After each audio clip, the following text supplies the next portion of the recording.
Kawasure ni jaod bura ma Kiharu Ndindi Nyoro okone komiti od bura marango weche mag omenda ni Kenya nyalo wito bilion 150 kapo ni sirkal odhi nyime kod uso pok mare e kambi mar Safaricom ne kambi mar Vodacom.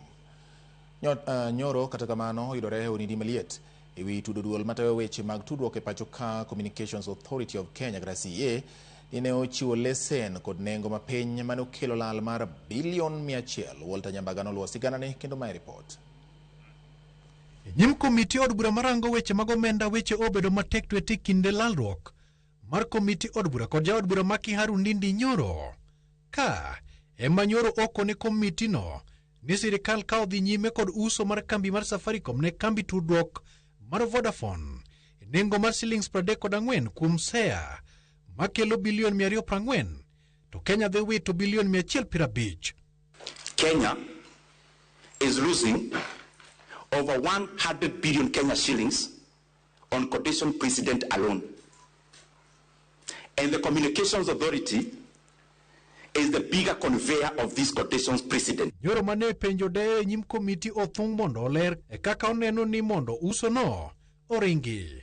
Nyoro okone ka sirkal ochungo chenro no kendo chiwo thuolo mar dweche 2 ne jochumbu mag pinje to Kenya dhi yudo bei mar ohala maingo bilion 150. We've raised the issue of competition and Kenyans have been seeing.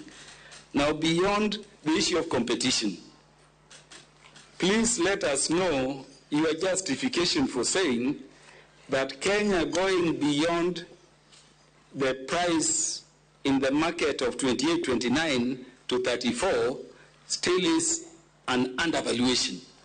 And if so, still in your view, give us what would be the right valuation. We will just cut corners, take government assets for free, and purport to be the only buyers in the market. Who said there is the only buyer?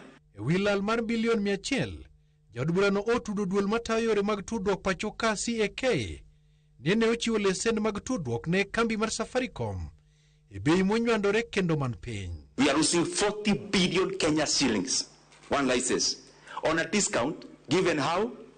Given only by the management of CA.